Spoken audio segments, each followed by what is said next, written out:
ఈ ఫ్రాక్ ని ఓల్డ్ శారీతో అయితే డిజైన్ చేశాను. ఈ వీడియోలో ఈ ఫ్రాక్ కటింగ్ అండ్ స్టిచ్చింగ్ అయితే డీటెయిల్ గా చూపిస్తున్నానండి. వీడియో ఎండ్ వరకు చూడండి, మీకు అర్థమవుద్ది. మీరు బిగినర్స్ అయినా స్టిచ్ చేసేస్తారు. ముందుగా 5.5 మీటర్ శారీ అయితే ఇలా తీసుకున్నాను నేను. దీనికి 1/2 metre satin fabric, 2 metres crepe lining అయితే తీసుకున్నాను. నాకు 2.5 మీటర్ అయితే దొరకలేదండి క్రేప్ లైనింగ్, అందుకే సాటన్ అయితే 1/2 మీటర్ తీసుకున్నాను. మీరు 2.5 మీటర్ క్రేప్ అయితే తీసుకోవచ్చు. సాటన్ ఫ్యాబ్రిక్ ని 4 ఫోల్డ్ చేసేసి పైన ఎడ్జెస్ కి ఇలా లైన్ గీసుకొని లెంత్ అయితే 13 ఇంచెస్ వరకు మార్క్ చేశాను. ఇక్కడ నేను షోల్డర్ అయితే 6.5 అయితే మార్క్ చేస్తున్నాను.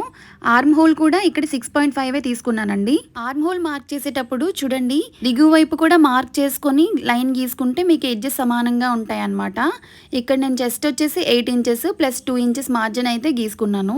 వేస్ట్ అయితే 7.5. ఇక్కడ 1/2 ఇంచెస్ డాట్స్ గురించి అయితే పెడుతున్నానండి, పావు ఇంచెస్ లాగా. ఆర్మ్ హోల్ రౌండ్ అయితే 1 ఇంచెస్ కి మార్క్ చేశాను. ఫ్రంట్ నెక్ వచ్చేసి 3.5, నెక్ విడ్త్ వచ్చేసి 3.5 ఇలా అయితే గీసుకొని నేను 4 ఫోల్డ్ చేసి కట్ చేస్తున్నాను కాబట్టి ఫస్ట్ ఒక మార్క్ అయితే చేసుకొని 2 పార్ట్స్ ని డివైడ్ చేసుకుంటాను.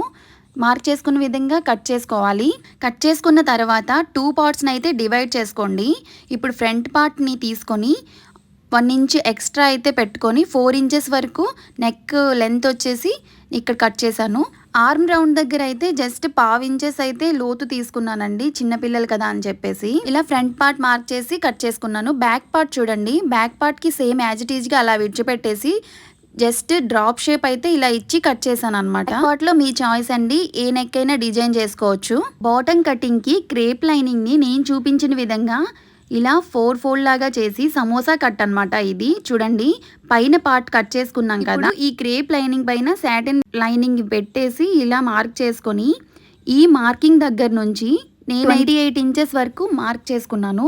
మీరు మీ లెంత్ కి తగ్గట్టు మార్క్ చేసుకోండి. ఇలా నేను చూపించిన విధంగా పైన కిందన అడ్జస్ట్ చేసుకొని 28 వరకు మార్క్ చేసుకోండి. అప్పుడే కరెక్ట్ మెజర్మెంట్ వస్తుంది అనమాట. ఇక్కడ నాకు ఫ్యాబ్రిక్ దిగువ వైపు సరిపోలేదు, నేను జాయిన్ చేసుకుంటాను. మార్క్ చేసుకున్న విధంగా కట్ చేసుకోవాలి. ఇక్కడ చూడండి, దిగువ వైపు కట్ చేసాం కదా, దాన్ని అడ్జస్ట్ చేసేసి మనం జాయిన్ చేసుకోవచ్చు. నెక్స్ట్ ఇప్పుడు శారీని తీసుకొని 8 ఫోల్డ్ చేసేసి నీట్గా పరుచుకోండి, లేకపోతే ఎగుడు దిగుడు వచ్చేస్తాయి. ఇలా పై వైపు నుంచి నేనైతే 11 ఇంచెస్ వరకు ఒక్కొక్క పార్టీషన్స్గా విడదీసుకున్నాను. 3 పార్ట్స్ వస్తాయి కదా, ఒక్కొక్క పార్ట్ లెంత్ వచ్చేసి 11 ఇంచెస్ వరకు తీసుకున్నాను అనమాట. ఇలా కట్ చేసిన దగ్గర నుంచి 11 ఇంచెస్ అలా 3 పార్ట్స్ అయితే నేను విడదీసుకున్నాను. కానీ ఇక్కడ నేను ఒక మిస్టేక్ చేశానండి. బాడీ పార్ట్ కట్ చేయడం మర్చిపోయి దిగువ వైపు ఫ్రిల్స్ అయితే ఫస్ట్ కట్ చేసేసాను. కానీ దాని తర్వాత దీనికి అడ్జస్ట్ చేసేసి మళ్ళీ బాడీ పార్ట్ అయితే కట్ చేశాను. చూడండి వీడియో ఎండ్ వరకు. ఇలా అయితే మిగిలాయి అనమాట పీసెస్. ఇదిగో నాకు 2 ఇంచెస్ వచ్చిందండి. సో నేను జాయిన్ చేసేసి ఇలా అయితే చేసుకున్న లైనింగ్ ని 1/2 ఇంచెస్ వరకు మార్క్ చేసుకొని టర్న్ చేసుకున్నాను. ఇది బేసిక్ అనమాట, నేను లాస్ట్ వీడియోలో కూడా చెప్పాను. 2 పార్ట్స్ ని కూడా ఇలా అయితే టర్న్ చేసుకొని డిజైన్ చేసుకోవటమే. ఇది బేసిక్ కాబట్టి నేను ఇక్కడ చూపించట్లేదు, వీడియో లెంత్ ఎక్కువైపోద్ది అని చెప్పేసి. డాట్స్ కూడా నేను లాస్ట్ ఎలా స్టిచ్ చేయాలో డీటెయిల్ గా వివరించాను. మీకు ఏదైనా డౌట్స్ ఉంటే లాస్ట్ వీడియోలో చూడండి. పార్ట్స్ కి డాట్స్ వేసుకున్నాను. మిగిలిన పార్ట్ లో స్లీవ్స్ కటింగ్ అయితే చూపిస్తున్నాను చూడండి. ఇక్కడ 3 ఇంచెస్ వరకు మార్క్ చేసుకొని, ఇది ఫ్యాబ్రిక్ 8 ఫోల్డ్ లో ఉంది, మార్క్ చేసుకునే విధంగా కట్ చేసుకున్నాను. 3 ఇంచెస్ అయితే ఇక్కడ జస్ట్ ప్రిల్స్ పెడుతున్నాను అనమాట. ఒకవైపు ఇలా ఫోల్డింగ్ చేసేసి ఈ ఫ్యాబ్రిక్ ని ఇలా అయితే ఫ్రిల్స్ లాగా పెట్టుకున్నాను. చూడండి, ఇలా అయితే బాడీ పార్ట్ రెడీ అయింది. ఇక్కడ షోల్డర్ కి జస్ట్ ఫ్రిల్స్ పెట్టేశాను అనమాట. వీడియో లెంత్ ఎక్కువైతుందని చెప్పేసి నేను ఇక్కడ చూపించట్లేదు. 3 పార్టీషన్స్ ని కట్ చేసుకున్నాం కదండి, దాన్ని ఇలా పీకో చేసుకోవాలి. ఒకవైపు పీకో, ఒకవైపు ఫోల్డింగ్ చేసుకొని క్రేప్ లైనింగ్ ని కట్ చేసుకున్నాం కదా అంబ్రిల్లా కట్ లో, ఇలా అయితే పై వైపు నుంచి 9 ఇంచెస్ వరకు మార్క్ చేసుకోండి. దిగువ వైపుకి ఫ్రిల్స్ అటాచింగ్ కి ఈ లెంత్ ని బట్టి మీరు మార్క్ చేసుకోండి.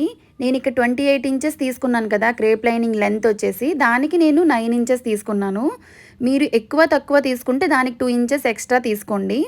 ఇలా చుట్టూ కూడా 9 ఇంచెస్ మార్క్ చేసుకొని ఒక రౌండ్ షేప్ లాగా గీసుకున్నాను. మరలా ఇప్పుడు 9 ఇంచెస్ మార్క్ చేసుకున్న దగ్గర నుంచి 9 ఇంచెస్ మళ్ళీ తీసుకోవాలి. ఇది 3 లేయర్ గా మనం అటాచ్ చేస్తాం కాబట్టి 2 సైడ్స్ ఇలా మార్క్ చేసుకొని పైనుంచి మనం అటాచ్ చేసుకున్నామంటే 3 లేయర్స్ వచ్చేస్తాయి అన్నమాట.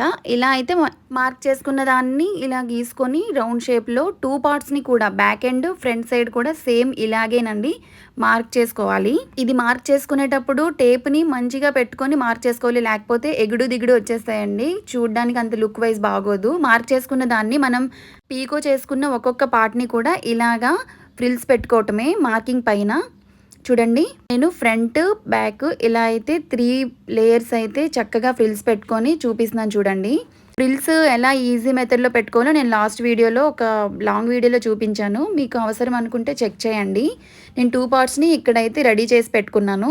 ఇప్పుడు బాడీ పార్ట్ని జాయిన్ చేసుకోవడమే. బాడీ పార్ట్ని జాయిన్ చేసుకునేటప్పుడు కేర్ఫుల్గా జాయిన్ చేసుకోండి, లేకపోతే ఫ్రిల్స్ మధ్యలోకి వచ్చి ఫినిషింగ్ బాగోదు. ఇలా అయితే నేను జాయిన్ చేసి పెట్టుకున్నాను. బ్యాక్ సైడ్ డ్రాప్ షేప్ ఇచ్చాం కదా, అక్కడ 2 థ్రెడ్స్ అయితే రెడీ చేసి పెట్టుకున్నాను. ఫ్రంట్ సైడ్ నేను ఇక్కడ మిస్టేక్ చేశానని చెప్పాను కదా, దానికి సరి చేసుకోవడానికి మధ్యలో ఒక ఫ్రిల్ లాగా ఒక స్ట్రిప్ని అయితే అటాచ్ చేశాను. ఈ స్ట్రిప్ని కూడా అటాచ్ చేసిన తర్వాత ఫ్రాక్ని రివర్స్లో పెట్టుకొని ఇలా నేను చూపించిన విధంగా 2 పార్ట్స్ సమానంగా పెట్టుకొని సైడ్ జాయింట్స్ వేసుకునేటప్పుడు 2 రిబ్బన్స్ అయితే నేను రెడీ చేసుకున్నానండి ఇక్కడ టై చేసుకోవడానికి బ్యాక్ సైడ్. వాటిని సమానంగా వేస్ట్కి ఆపోజిట్ సైడ్లో చూడండి నేను చూపించిన విధంగా ఇలా పెట్టుకొని పిన్స్ పెట్టుకొని జాయిన్ చేసుకున్నారంటే ఈ బ్యూటిఫుల్ ఫ్రాక్ అయితే రెడీ అయిపోద్ది. హోప్ వీడియో నచ్చిందని అనుకుంటున్నాను. నచ్చితే లైక్ చేయండి, డౌట్స్ ఉంటే కామెంట్ చేయండి. ఇలాంటి మరిన్ని వీడియోస్ గురించి అయితే నా ఛానల్ని సబ్స్క్రైబ్ చేసుకోండి.